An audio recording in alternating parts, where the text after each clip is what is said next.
तो क्या हाल चाल, बढ़िया सब। स्वागत करते हैं आपका अपने YouTube चैनल नवोदय एकेडमी पर। हमें नवोदय कलम से क्रांति। आज की इस वीडियो में हम 21 फरवरी 2023 में मैथमेटिक्स के हुए पेपर को डिस्कस करेंगे। और पेपर का कोड हमारा क्या है, 822 DW है।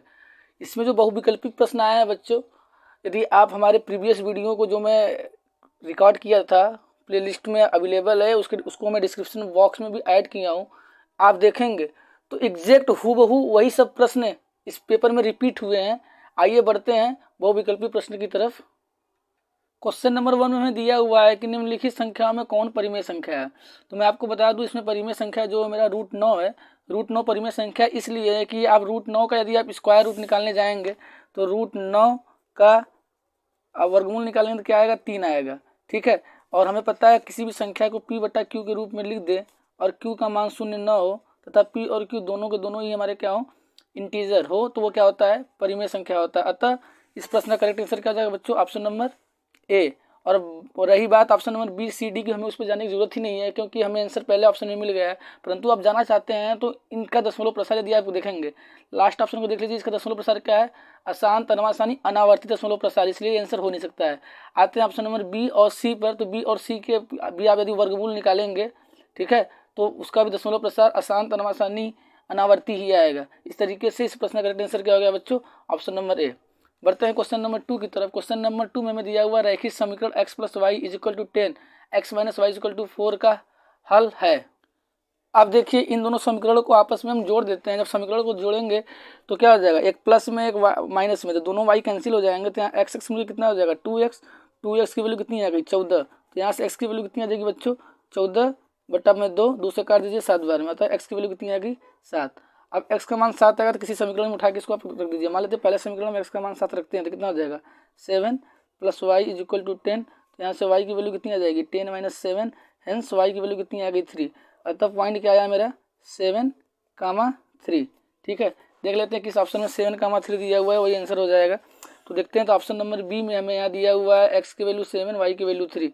अतः इस प्रश्न का करेक्ट आंसर क्या हो जाएगा, option number B. Question number 3 में हमें पूछा है बिंदु 5,9 का y अक्ष से दूरी क्या होगी। तो हम 5,9 को यदि हम इसको प्लॉट करें कार्तिक तल में तो कुछ इस तरीके से पॉइंट आएगा। अब देखा जाए तो x अक्ष पे हम 5 कदम चले हैं और y अक्ष पे 9 कदम चले हैं। ये वाला मेरा x अक्ष है, ये वाला मेरा क्या है, y अक्ष है। तो y अक्ष से ये दूरी इतनी है, ये दूरी जो होगी वही इस बिंदु का y अक्ष से दूरी होगी। तो देखा जाए ये बिंदु y अक्ष से कितनी दूरी पे, 5, ये इसके समांतर है तो ये भी 5 ही होगा। तो y अक्ष से इसकी दूरी कितनी हो जाएगी बच्चों, 5 इकाई, 5 मात्रक जो भी हो। तो ऑप्शन में देखते हैं कि 5 मात्रक हमें ऑप्शन नंबर सी में दिया हुआ है। अतः इस प्रश्न का करेक्ट आंसर क्या हो जाएगा, option number C. Question number 4 में दिया है यदि एक समद्विबाहु समकोण त्रिभुज की एक भुजा 5 √सेमी की है तो इसके कर्ण की लंबाई है। तो समझते हैं कि एक हम बना लेते हैं त्रिभुज और उसको हम मान लेते हैं कि जो त्रिभुज है हमारा समकोण त्रिभुज है। और यदि समकोण त्रिभुज के बारे में हमें बोला है कि समद्विबाहु समकोण त्रिभुज है, अतः इसकी दो भुजाओं की लंबाई बराबर होगी। मैं बोल रहा हूँ कि यही दो भुजाओं की लंबाई बराबर होगी क्योंकि हमें पता है कि समकोण त्रिभुज की सबसे बड़ी जो भुजा होती है वह कर्ण होती है। तो कर्ण भुजा सबसे बड़ी हुई तो उसके बराबर अन्य कोई भुजा हो ही नहीं सकती है। अतः जो दो बची भुजाएं हैं लंब और आधार, उनकी लंबाई बराबर होगी, इसलिए ये दोनों भुजाओं की लंबाई बराबर हो गई। ठीक है, और इसकी लंबाई हमें कितनी दी है, 5√2 सेमी, और इसकी लंबाई कितनी दी है, 5√2 सेमी। और हम पाइथागोरस थ्योरम के अनुसार जानते हैं कि कर्ण का जो स्क्वायर होता है वह लंब के स्क्वायर प्लस जो अन्य भुजा बची आधार उसकी स्क्वायर के बराबर होता है।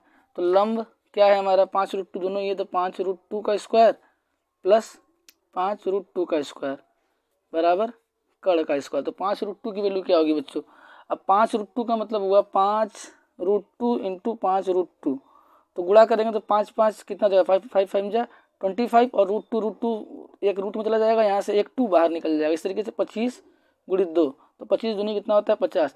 अतः इसकी वैल्यू 50 आ गई और इसकी वैल्यू भी 50 आ गई। मतलब कर्ण स्क्वायर की वैल्यू कितनी आ गई, 50 + 50, अतः कर्ण स्क्वायर की वैल्यू कितनी हो गई, 100। तो यहाँ से कर्ण की वैल्यू कितनी आ जाएगी, रूट में 100, और यदि इसका हम वर्गमूल निकालें तो कितनी वैल्यू आ जाएगी, के की 10, और ये सेंटीमीटर में दिया था इसलिए कर्ण की वैल्यू कितनी आएगी, 10 सेंटीमीटर। आइए देखते हैं किस ऑप्शन में 10 सेंटीमीटर दिया हुआ है। तो हम पाते हैं कि ऑप्शन नंबर ए में ही 10 सेंटीमीटर दिया हुआ है। अतः इस प्रश्न का करेक्ट आंसर क्या हो जाएगा 10 सेमी। क्वेश्चन नंबर 5 में हमें दिया हुआ है कि sine square 18 minus cos square 72 का मान कितना होगा। तो देखिए ये जो क्वेश्चन है ये हमारा कॉम्प्लीमेंट्री एंगल, हिंदी में क्या बोलते हैं, कोटि पूरक कोण पर आधारित है। देखिए दोनों कोणों को योगफल कितना होगा आपका 90 डिग्री आ रहा है। ठीक है बच्चों, तो हम जानते हैं कि साइन 90 माइनस थीटा की वैल्यू क्या होती है, कॉस थीटा होती है।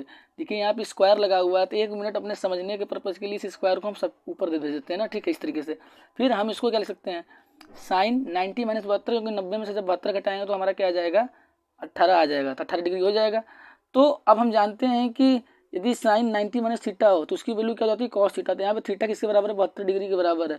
तो यहाँ से क्या हो जाएगा आपका कॉस 72 डिग्री, और ये कॉस 72 डिग्री यही है, और स्क्वायर है तो यहाँ पे कॉस स्क्वायर 72 डिग्री हो जाएगा, यहाँ पे कॉस स्क्वायर 72 डिग्री हो गया। अब दोनों वैल्यू सेम है तो कैंसिल हो जाएगा, कैंसिल होकर कितना आंसर आ जाएगा 0 डिग्री, 0 आ जाएगा। इसलिए इस प्रश्न का करेक्ट आंसर क्या हो जाएगा 0। ठीक है बच्चों, आइए बढ़ते हैं क्वेश्चन नंबर 6 की तरफ। क्वेश्चन नंबर 6 में हमें दिया हुआ है कि किसी धनात्मक सम पूर्णांक p के लिए प्रत्येक धनात्मक विषम पूर्णांक का रूप हो। इस क्वेश्चन में बच्चों थोड़ा सा ट्विस्ट है। ठीक है, आपको लगता होगा कि आंसर 2p+1 होगा, परंतु यहाँ पे 2p+1 आंसर न होकर p+1 आंसर है। क्यों? क्योंकि सवाल ऐसे नहीं पूछा है किसी धनात्मक पूर्णांक p के लिए। यहाँ एक वर्ड दिया हुआ है वो है कि प्रत्येक धनात्मक सम पूर्णांक p के लिए। तो ये पहले से बोल दिया है कि p जो हमारा है वह p क्या है, वह सम संख्या है। इसलिए सम संख्या में एक जोड़ते हैं तो हमें विषम संख्या प्राप्त होती है। इसलिए धनात्मक विषम पूर्णांक किस रूप का होगा, p+1 रूप का होगा। यदि आप 2p+1 लगाए होंगे तो ये आंसर गलत होगा। आइए बढ़ते हैं 7th क्वेश्चन की तरफ। क्वेश्चन नंबर 7 में दिया हुआ है कि यदि संख्याओं 7, 8, x, 11 और 14 का माध्य x हो तो x का मान क्या होगा। तो बच्चों हम जानते हैं समांतर माध्य बराबर क्या होता है, कुल राशियों का योगफल बटा में कुल राशियों की संख्या। और राशि यहाँ कितनी है 1, 2, 3, 4, 5, इसलिए यहाँ पे 5 लिख दिए। और इनका योगफल निकाल रहे हैं तो हमारा समांतर माध्य आएगा। और समांतर माध्य में कितना दिया हुआ x ही दिया हुआ तो x लिख दिए। अब इनको ऐड करते हैं बच्चों, तो ऐड करेंगे तो कितना आ जाएगा 8, 7, 15। ठीक है, और इधर भी कितना आ रहा है 14, 15, 25, 25 में 15 जोड़ेंगे तो कितना आ जाएगा 40, 40 प्लस x/5 इक्वल टू क्या हो जाएगा x। अब इसको इस तरफ भेज देंगे, इसको इस तरफ भेजेंगे तो क्या हो जाएगा 5x, 5x इक्वल टू कितना हो जाएगा 40 प्लस x। ये वाला x इधर आके घट जाएगा तो कितना आ जाएगा 5x minus x equal to 40। ठीक है बच्चों, तो 5x में से एक x घटाएंगे तो कितना आ जाएगा 4x, 4x की वैल्यू कितनी है 40। तो यहाँ से x की वैल्यू कितनी आ जाएगी 40/4, हैंस x की वैल्यू कितनी आएगी 10। अतः x का मान कितना होगा बच्चों 10 होगा। देखते हैं किस ऑप्शन में 10 दिया हुआ है, तो 10 हमें ऑप्शन नंबर बी में दिया हुआ है। अतः इस प्रश्न का करेक्ट आंसर क्या हो जाएगा ऑप्शन नंबर बी। आइए बढ़ते हैं क्वेश्चन नंबर 8 की तरफ। क्वेश्चन नंबर 8 में हमें क्या दिया हुआ है कि यदि द्विघात समीकरण ax² plus bx plus c के मूल समान है तो c का मान क्या होगा। हमें समीकरण क्या दिया हुआ है, क्वेश्चन नंबर 8 को डिस्कस कर रहे हैं। हमें समीकरण दिया हुआ है ax² plus bx plus c is equal to 0 और इसके मूल जो है समान है। तो हम जानते हैं यदि मूल समान है तो डिस्क्रिमिनेंट b² माइनस 4ac का मान जो होता है वह 0 के बराबर होता है। तो यहाँ से क्या आ गया b² is equal to 4ac। तो हमसे क्वेश्चन में c का मान पूछा तो c को इस तरफ छोड़ देंगे और बाकी चीज़ को उस तरफ भेज देंगे तो क्या आ जाएगा b²/4a। तो इस तरीके से c की वैल्यू क्या होगी बच्चों b²/4a। देखते हैं b²/4a किस ऑप्शन में दिया हुआ है, तो हम पाते हैं कि b²/4a ऑप्शन नंबर डी में दिया हुआ है। तो इस प्रश्न का करेक्ट आंसर क्या हो जाएगा बच्चों option number D. Question number 9 में हमें दिया हुआ है कि डी जो है वह BC के पैरेलल है और इन भुजाओं का हमें मान दिया हुआ है x के टर्म में, तो हमें x की वैल्यू बतानी है। तो मैं आपको पहले इस प्रश्न का करेक्ट आंसर बता देता हूँ। इसका प्रश्न का करेक्ट आंसर 2 सेमी होगा। अब 2 सेमी क्यों होगा आइए इसको समझते हैं। तो ये प्रश्न हमारा basic proportionality theorem Thales theorem पे आधारित है। ठीक है, तो वो क्या बोलता है, यदि कोई त्रिभुज है और उसमें किसी 2 भुजाओं पर कोई 2 बिंदु स्थित है और उनको मिलाने पर प्राप्त होने वाली रेखाखंड अन्य भुजा के समांतर हैं, तो ये जो भुजाएं हैं उनको जो ये बिंदु हम लिए थे जिस रेशियो में डिवाइड करता है वो बराबर होता है। दैट मीन्स AD/DB बराबर AE/EC हो जाएगा। ठीक है, अब यदि हम डायग्राम के अकॉर्डिंग प्रोसीड करें तो AD की वैल्यू हमें कितना दी है x+3, तो यहाँ x+3 पुट कर दिए हैं। और DB की वैल्यू कितनी दी है हमें 3x+19, तो यहाँ पुट कर दिए हैं। यहाँ पे x दिया हुआ तो x पुट कर दिए हैं। यहाँ पे कितना दिया है 3x+4, तो 3x+4 पुट कर दिए। अब रही बात इसके सोल्यूशन की, तो इसका क्रॉस मल्टीप्लाई कर देंगे हम। क्रॉस मल्टीप्लाई करेंगे तो क्या हो जाएगा x+3 और इधर क्या आ जाएगा 3x+4, इधर हो जाएगा x इंटू 3x+19। अब क्रॉस मल्टीप्लाई कर दिए। अब इसको अंदर गुणा करते हैं तो कितना जाएगा 3x के घाते 2 यहाँ एक्स का गुणा कर देंगे तो 4x हो जाएगा, 3 का गुणा कर दिया 3 3 का 9x, 3 चौक का 12 आ गया। अब x का 3 में गुणा कर देंगे 3x में तो कितना आ जाएगा 3x स्क्वायर, 19 में गुणा कर देंगे तो 19x आ जाएगा। अब इस पूरे पक्ष को जो दाहिने तरफ उसको बाएं तरफ भेज देते हैं तो 3x स्क्वायर ये इधर आके 3x स्क्वायर हो जाएगा। अब ये 9 4 मिलकर कितना हो गया 13x और 19x इधर आके माइनस हो गया प्लस 12। अब देखिए दोनों टर्म समान है, एक प्लस एक माइनस में तो कट गया खत्म। 19 में से 13 घटाएंगे तो कितना बचेगा 6 बचेगा, और इसमें से घटाएं इसलिए माइनस टर्म लिए हुए हैं यहाँ पे टर्म के आगे, प्लस 12 हो गया। 12 इधर प्लस में हो जाएगा माइनस में हो जाएगा तो 0 -12 -12 होगा। तो यहाँ से x की वैल्यू कितनी आ जाएगी, क्योंकि यहाँ मल्टीप्लाई में जाकर डिवाइड में हो जाएगा 6 दूनी 12, अतः x की वैल्यू कितनी आ गई 2। इस तरीके से इस प्रश्न का करेक्ट आंसर क्या हुआ है बच्चों, ऑप्शन नंबर। क्वेश्चन नंबर 11 में से पूछा है कि 1 से 10 तक की धनात्मक सम संख्याओं का समांतर माध्य क्या होगा। तो हम जानते हैं समांतर माध्य का फार्मूला क्या होता है, कुल राशियों का योगफल बटा में कुल राशियों की संख्या। 1 से 10 तक की संख्याएं लिख दी, इसमें जो सम संख्या है उसके ऊपर हम गोला बना दिए, ठीक है। तो इन संख्याओं को जोड़ देंगे तो कितनी संख्या है 1 2 3 4 5, इसलिए बटा में 5 आएगा क्योंकि राशियों की संख्या कितनी है 5 है। अब जोड़ेंगे तो देखिए 10 8 18 19 20, 20 से 26 4 30, 30 में 5 से भाग देंगे तो कितना आ जाएगा 6। इस तरीके से इस प्रश्न का करेक्ट आंसर क्या हो जाएगा बच्चों, ऑप्शन नंबर डी, ठीक है। क्वेश्चन नंबर 11 हमसे इसका अभाज्य गुणनखंड पूछा है, तो इसका करेक्ट आंसर क्या हो जाएगा, ऑप्शन नंबर बी। आइए इसको समझ लेते हैं। 156 का अभाज्य गुणनखंड कटेंगे तो पहले 2 से काटेंगे, फिर सम संख्या आ रहा है इसलिए फिर 2 से काटें, फिर 39 3 से कटेगा 3 से काटें, 13 13 से कटा, ठीक है। तो कितना गुणनखंड आएगा 156 का 2 गुणित 2 गुणित 3 गुणित 13, और 2 ठो 2 है इसलिए इसके पावर 1 इसके पावर 1, इसलिए 2 के पावर 2 हो गया इंटू 3 इंटू 13, ठीक है बच्चों। आइए बढ़ते हैं क्वेश्चन नंबर 12 की तरफ। क्वेश्चन नंबर 12 में हमें दिया हुआ है यदि एक वर्गीकृत आंकड़े का माध्य और बहुलक क्रमशः 24 और 12 तो इसका माध्यक है, तो इसका माध्यक बच्चों कितना हो जाएगा 20 हो जाएगा। अब क्यों होगा इसको समझते हैं। तो एक फार्मूला होता है, वो फार्मूला क्या होता है, mode is equal to 3 median minus 2 mean होता है। तो मॉड को हिंदी में बहुलक बोलते हैं, तो बहुलक बराबर क्या हो जाएगा 3 माध्यिका गुणित 2 माध्य।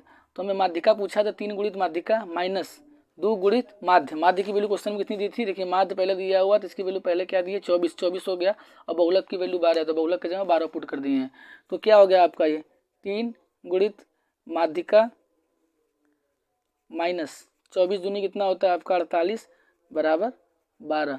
तो 3 गुणित माध्यिका, ठीक है, बराबर कितना हो जाएगा, इसको जोड़ देंगे 12 + 48, 12 + 48 कितना होता है 60 होता है। 3 से इधर भाग देंगे तो हमारी माध्यिका आ जाएगी, तो 3 से भाग देंगे तो कितना आ जाएगा 3 दूनी 26, ठीक है। इसलिए इस प्रश्न का करेक्ट आंसर क्या हुआ है 20। क्वेश्चन नंबर 13 में हमें 2 समीकरण दिया हुआ है, बता रहा है इसका अपरिमित रूप से अनेक हल है, तो k का मान क्या होगा। तो मैं बता दूं यदि किसी भी समीकरण के अपरिमित रूप से अनेक हल होते हैं तो कंडीशन हमारी क्या बनती है a1/a2 = b1/b2 = c1/c2, ठीक है। तो इसके अकॉर्डिंग इसमें वैल्यू पुट कर देंगे तो क्या हो जाएगा 2/4 = 3/k = 5/10। तो आप इन दोनों को लेकर सॉल्व करेंगे तब भी आंसर आएगा, इन दोनों को लेकर सॉल्व करेंगे तब भी आंसर आएगा। तो मैं इन दोनों को ले लिया हूँ, क्रॉस मल्टीप्लाई कर देंगे तो कितना हो जाएगा 2k = 4 3 12 हो गया, और 2 से इधर भाग दे देंगे इसलिए k का मान कितना आ गया 6, ठीक है बच्चों। तो करेक्ट आंसर क्या होगा प्रश्न का 6। क्वेश्चन नंबर 14 में हमें बोल रहा है कि 2 त्रिभुज हैं ABC और BDE, दोनों के दोनों ही समबाहु त्रिभुज हैं, और जो बिंदु D है भुजा BC का मध्य बिंदु है, तो दोनों त्रिभुज ABC और BDE के क्षेत्रफल का अनुपात क्या होगा। तो देखिए ध्यान से, यदि 2 त्रिभुज हैं और ये दोनों त्रिभुज हमारे क्या हैं समरूप त्रिभुज हैं, तो इनके जो हमारा क्षेत्रफल का अनुपात होता है इनके संगत भुजाओं के अनुपात के वर्ग के बराबर होता है। अब ये दोनों त्रिभुज क्या है हमारे समरूप हैं, क्यों, क्योंकि हमें पता है कि जितने भी समबाहु त्रिभुज होते हैं हमें आपस में समरूप होते ही हैं, क्योंकि उनमें सभी एंगल की वैल्यू 60 डिग्री होती है। दोनों त्रिभुज हमारे समरूप हैं, और हमें दिया हुआ है कि ई जो है AB का मध्य बिंदु है, अतः यदि AB की वैल्यू x हो गई तो BE की वैल्यू x/2 होनी पड़ेगी, सिंपल सी बात है। तो हम ये वाला पार्ट मिनट के लिए ले लेते हैं। यदि AB की वैल्यू x है तो यहाँ पे x पुट कर दिए, इसकी वैल्यू x/2 है तो यहाँ पे x/2 पुट कर दिए। अब इसमें भाग दे रहे हैं तो भाग में जो डिनोमिनेटर वाली वैल्यू होती है उल्टी हो जाती है, उल्टी होगी तो इतनी हो जाएगी 2/x, x कैंसिल हो गया तो उधर क्या बचा 2, नीचे कुछ नहीं बचा तो 1 बचा, तो 2/1 का होल स्क्वायर दैट मीन्स 4/1 हो जाएगा, 4/1 × 4 × 1, ठीक है बच्चों। तो इसका करेक्ट आंसर क्या हो गया है 4 × 1, हेंस ऑप्शन नंबर सी, ठीक है। बढ़ते हैं क्वेश्चन नंबर 15 की तरफ। इसमें हमें cos a की वैल्यू 7/25 दी है, तो 10a + cot a की वैल्यू पूछी है, तो 10a + cot a की वैल्यू क्या हो जाएगी 625/168। क्यों होगी आइए समझते हैं। हमें दिया है cos a बराबर 7/25 है, तो यदि हम लाल बटे कक्का के अनुसार प्रोसीड करें तो cos थीटा क्या होता है a/k होता है। यदि एक हम त्रिभुज बना रहे हैं और थीटा एंगल a को ले रहे हैं तो हमें इसमें जो आधार की वैल्यू 7 दी है और कर्ण की वैल्यू 25 दी है, तो हम पाइथागोरस थ्योरम यहाँ लगा दिए हैं, लंब का स्क्वायर प्लस आधार का स्क्वायर बराबर कर्ण का स्क्वायर। और यहाँ से सॉल्व करते हैं तो हमारी लंब की वैल्यू कितनी आ गई 24। तो यहाँ लंब की वैल्यू कितनी आ गई बच्चों 24। तो हम tan a क्या होता है हमारा L/A होता है, दैट मीन्स लंब कितना हमारा 24 और आधार कितना है 7, तो 24/7 हो गया।